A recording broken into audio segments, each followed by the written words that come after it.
आज इस वीडियो में हम जानेंगे कि पितृपक्ष, श्राद्ध या कनागत क्या होते हैं। पितृपक्ष में पितरों का तर्पण या पिंडदान क्यों किया जाता है? पितृऋण से हम कैसे मुक्ति पा सकते हैं? पितृपक्ष में कौन-कौन से रत्न या क्रिस्टल पहनने से हमें अति उत्तम लाभ प्राप्त होगा व पितृदोष से मुक्ति मिलेगी? तो जानने के लिए बने रहें वीडियो में मेरे साथ व मेरे चैनल लाइफ ब्लेसिंग्स को सब्सक्राइब नहीं किया है तो सब्सक्राइब कर लें जल्दी से। नमस्कार, मैं मोनिका एस राणा अपनी इस वीडियो में जो पितृपक्ष के बारे में संपूर्ण जानकारी देती है पर आपका स्वागत करती हूँ। ओम पितृभ्यो नमः। देवताओं को, पितरों को और सभी संत और योगियों को मेरा नमस्कार और वंदन।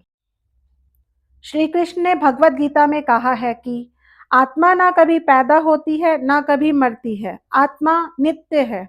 मान्यता ये है कि पितृपक्ष में किए गए संस्कार आत्मा को जन्म व मृत्यु के चक्र से मुक्ति दिलाते हैं।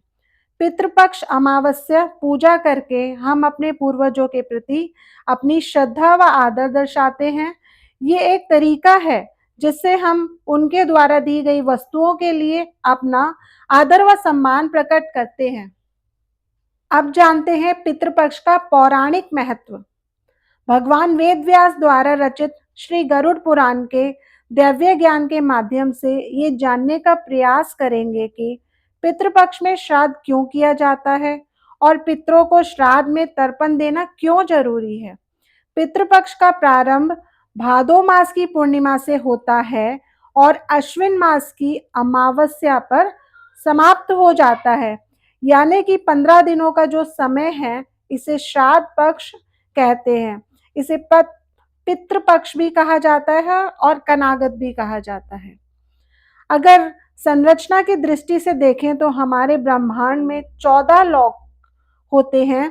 पृथ्वी के नीचे 7 लोक और पृथ्वी के ऊपर 7 लोक। नीचे के लोक हैं अतल, वितल, सुतल, रसातल, तलातल, महातल और पाताल। जबकि पृथ्वी के ऊपर 6 लोक होते हैं। पृथ्वीलोक, पितृलोक, स्वर्गलोक, जनलोक, महरलोक, तपोलोक, ब्रह्मलोक, ये सभी होते हैं और हमारी पृथ्वी इन सब के मध्य स्थित है जिसे पृथ्वीलोक कहते हैं। मनुष्य जब देह त्याग करता है तो उसकी आत्मा को अपने पूर्व जन्म में किए गए कृत्यों के अनुसार ही नए शरीर की प्राप्ति होती है या फिर मुक्ति का मार्ग मिलता है।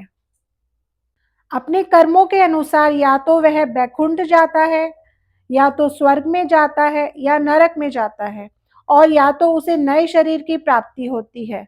परंतु जिस आत्मा का निर्णय नहीं हो पाता कि वह स्वर्ग जाए, नरक जाए, वितल जाए, अतल जाए, मनुष्य बने, जानवर बने या किसी शरीर को प्राप्त हो, तो वो पितृलोक में निवास करती हैं और जब तक निवास करती हैं तब तक उनका कोई निर्णय नहीं हो जाता। तो 365 दिन पूरा वर्ष भर हमारे पितृलोक में ही रहते हैं, परंतु पितृपक्ष में इन 15 दिनों के लिए भगवान पितृपक्ष के द्वार खोल देते हैं। अतः इन 15 दिनों का पितृपक्ष का जो समय रहता है, इन दिनों में पितृ पृथ्वीलोक में आ जाते हैं अपने प्रियजनों से मिलने के लिए और अपने पूरे साल के लिए भोजन तथा जल को प्राप्त करते हैं जो उनके प्रियजनों व परिवार द्वारा दिया जाता है। जो लोग इस श्राद्ध पक्ष में अपने पूर्वजों को श्राद्ध पक्ष में तर्पण करके और विनय पूर्वक आह्वान करके भोजन प्रदान करते हैं, उनके पितृ अत्यंत प्रसन्न होते हैं। जब पितृ प्रसन्न और तृप्त होकर वापस पितृलोक जाते हैं तो उनको शुभ आशीर्वाद देते हैं, जिससे उनके परिवारजनों के सभी मनोरथ पूर्ण होते हैं और सभी प्रकार के रोग, कष्ट अथवा दुख नष्ट होते हैं और परिवार में खुशहाली आ जाती है। परंतु जो लोग अपने पितरों को भोजन, जल, तर्पण इत्यादि नहीं देते, तो उनके पूर्वज पृथ्वीलोक से बिना भोजन व जल ग्रहण किए वापस भूखे ही लौट जाते हैं और कुपित हो जाते हैं। इस प्रकार पितरों को नाराज व असंतुष्ट होने पर परिवारजनों पर पितृदोष लग जाता है। अनेक प्रकार के रोग, दुख और कष्ट झेलने पड़ते हैं। अतः पितृपक्ष में विनम्रता से अपने पूर्वजों का आह्वान करना चाहिए। पितृलोक के देवता का नाम ऐरमा है और कौवा उनका वाहन है। तो कौवा, कुत्ता और गाय को भी भोजन कराया जाता है पितृपक्ष में। घर पर ब्राह्मणों को भी भोजन कराया जाता है, क्योंकि भोजन कराते समय पितृ इन्हीं ब्राह्मणों पर आरूढ़ होकर आ जाते हैं और भोजन ग्रहण करते हैं। किसी योग्य ब्राह्मण से पूजन करवाकर परिवारजन, पिता, पुत्र अथवा पौत्र द्वारा अपने पूर्वजों को तर्पण अथवा पिंडदान इत्यादि अर्पित करना चाहिए। इसके बाद ब्राह्मणों को भोजन करवाएं और फिर कौवा, कुत्ता या गाय को भी भोजन देना चाहिए। इस प्रकार श्राद्ध पक्ष में पितरों को भोजन भूमि, हवा, अग्नि, सूर्य तथा जल के द्वारा उन तक पहुंचाया जाता है। अतः सभी मनुष्यों को अपने पूर्वजों को तर्पण देकर श्राद्ध करना चाहिए। इससे पितृ प्रसन्न होते हैं, उनके कारण लगने वाले सभी दोष दूर होते हैं, सभी बाधाएं दूर होती हैं। इस प्रकार व्यक्ति के दुख तथा पारिवारिक कलेश दूर हो जाते हैं। तो ये गरुड़ पुराण में पितरों का श्राद्ध करने के बारे में एक छोटी सी जानकारी थी। पितृपक्ष के दौरान कुछ कार्य वर्जित बताए जाते हैं, जैसे लहसुन, प्याज, मांस, मदिरा जैसे तामसिक चीजों का सेवन नहीं करना चाहिए। साथ ही इस दौरान बासी खाना भी नहीं खाना चाहिए। इन दिनों ब्रह्मचर्य का व्रत करना चाहिए। मांगलिक कार्य इस पक्ष में निषेध बताए जाते हैं। पक्ष में दान का सबसे बड़ा महत्व है। अन्न का दान सबसे अच्छा दान माना जाता है। गुड़ दान करने से पितरों की आत्मा को शांति मिलती है। नमक का दान करने से पितरों का पूर्ण आशीर्वाद मिलता है। सोने का दान कलह का नाश करता है। चांदी का दान सभी रोगों से मुक्ति दिलवाता है।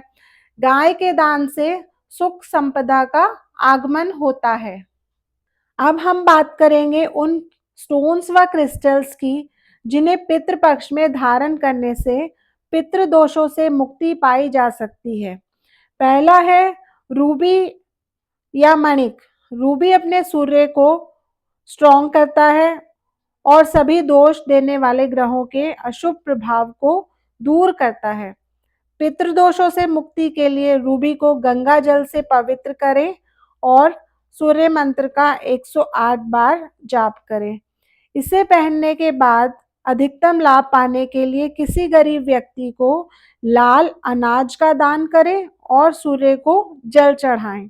दूसरा है रुद्राक्ष, जिसे धारण कर सकते हैं।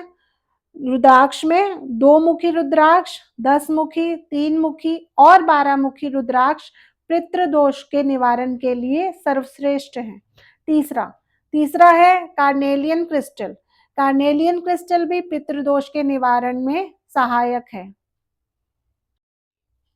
मेरी इस वीडियो से पितृपक्ष के बारे में आपका ज्ञान वर्धन हुआ है। ऐसी और महत्वपूर्ण व जीवन उपयोगी जानकारी के लिए मेरे चैनल लाइफ ब्लेसिंग्स को सब्सक्राइब करें। इस वीडियो को पूरा देखें व लाइक, शेयर और कमेंट करें। Be blessed by the divine.